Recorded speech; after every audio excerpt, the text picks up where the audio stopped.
Oh my God. Oh my God. Okay.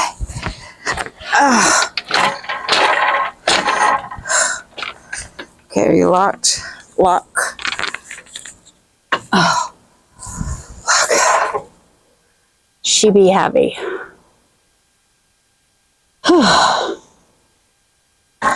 Okay, so today I'm going to discuss my Ryobi miter saw, compound miter saw.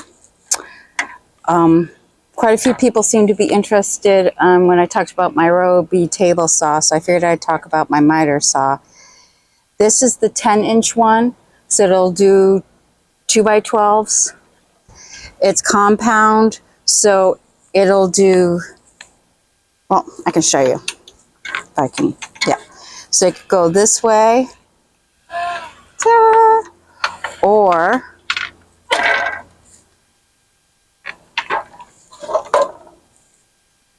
it can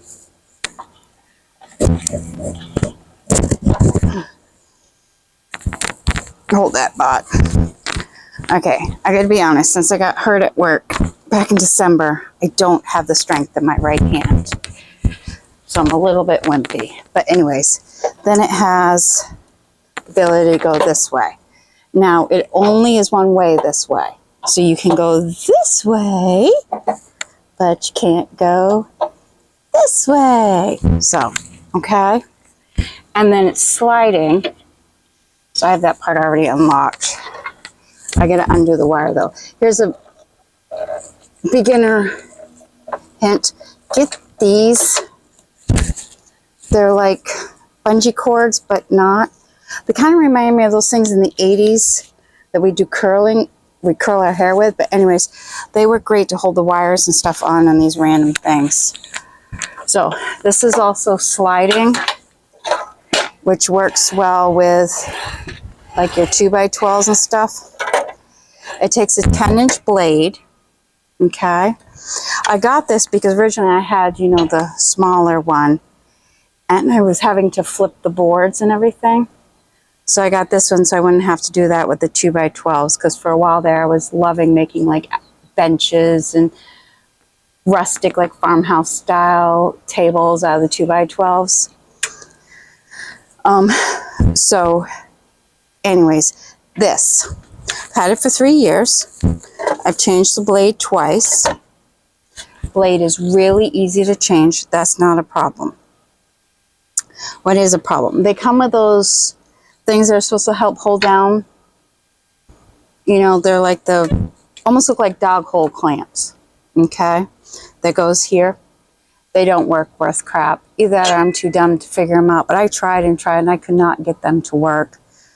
So, chuck them in the corner. They have spots for on each side. Came with the Allen wrench screwdriver to take the blade off and everything.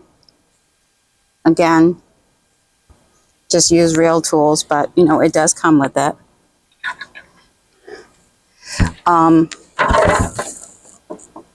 It had the bag, sawdust bag. I don't know where it is. It done crap.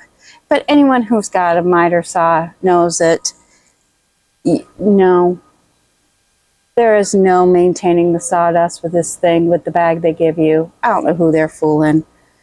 And I've tried hooking the shop back up to that. Great. But you all know the sawdust comes out here, comes out there. It goes everywhere.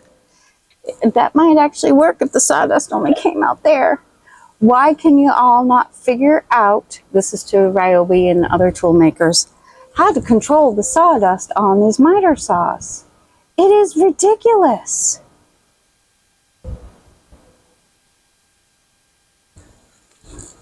Okay, lining up. I'll be honest, it's 0 right here is not right. I find the blade is just slightly to the right of center. So I end up having to catch myself going and trying to line up the blade, to bringing the blade down, lining it up to the line before I actually pull my handle down. Because the laser, again, maybe I'm too dumb. but the laser doesn't seem to have anything to do with where I need it to be. And I can't figure out for the life of me how to get the thing to move to be where I want it to be. But honestly, I don't need the laser. I'm measuring my wood out, I'm putting the line on it, and I'm cutting on the line. It cuts straight. That's what I need it to do. You know, I'm not doing fine furniture, at least not with my chop saw. You know, I'm using this mostly for cutting down boards and everything before I put it on the table saw, before I run it in the planer. And it is absolutely fine for that.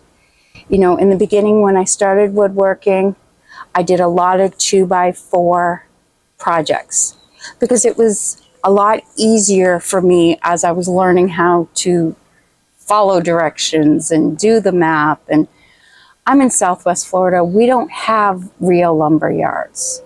I've got Lowe's and Home Depot. Construction lumber I can get. Plus, in the middle of COVID, you probably would have had to take out a mortgage to get real hardwood, at least in this part of the country. So this was so much fun to learn on and to do projects with construction grade lumber. And honestly, most of us DIYers and hobbyists, this is going to be absolutely fine. Okay, it is. I have no complaints other than the dust, sawdust, and it's heavy. But unfortunately, I seem to have that common problem with almost all of my tools is the weight.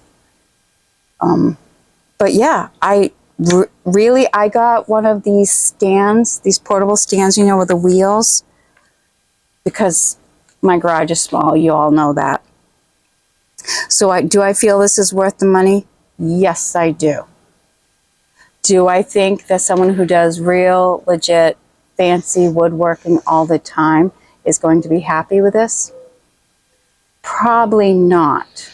Though I can't be 100% because maybe the laser thing is my fault. Maybe the clamp thingies is my fault. But I also think that if I had a real miter station, I would be able to do a hood over it, you know, to get the sawdust out, which would cut it down.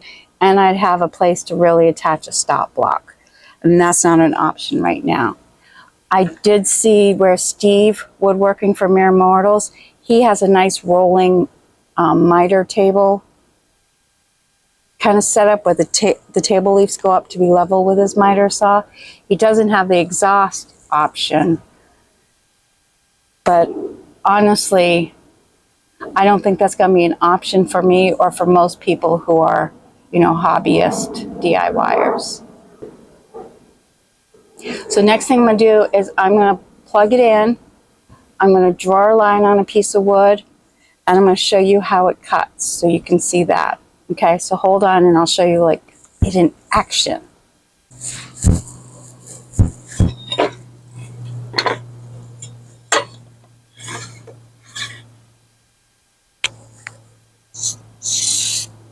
We'll do a bright red so we can see, okay?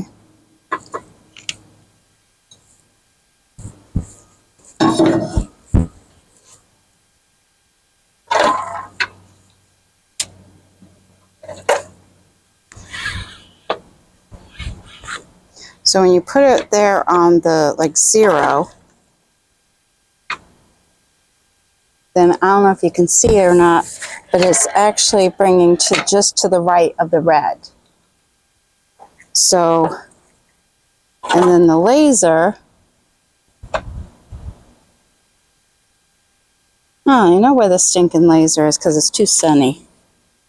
But yeah, that blade comes just to the right of the red. So you need to move it a little bit over. That's the thing. That's why you really got to line up that blade. Okay, here we go. It's going to be loud.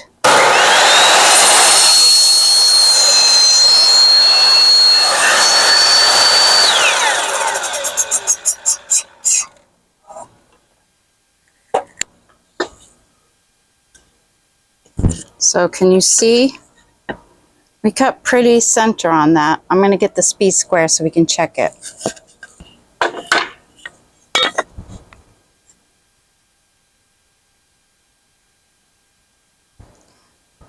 Alright, if I do say myself, that is a pretty square cut. Okay?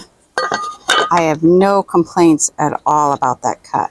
And that's what I'm saying. It cuts square, but don't trust that zero line or that laser. Line up your blade.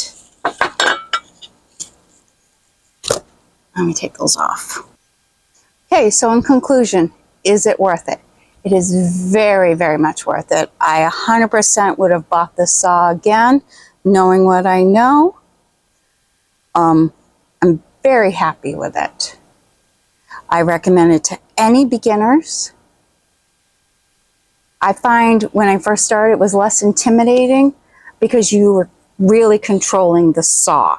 You were moving the blade, whereas with a table saw, the blade is moving and you're bringing the wood to it. Here, you're bringing the saw to the wood. And with a circular saw, you have that extra of, you know, lifting the saw and holding the wood, all that. So I found this was a lot less intimidating for me when I was first starting out because I knew I was in control. Okay? So please let me know if this review was helpful for you and what your opinions on it. But I think it's good. And if you want me to do any more Grammy opinion reviews on my tools, I'd be more than happy to. You know, because I think there's other people my age who are just starting to figure out all this stuff who want to know too. Talk to you later. Bye.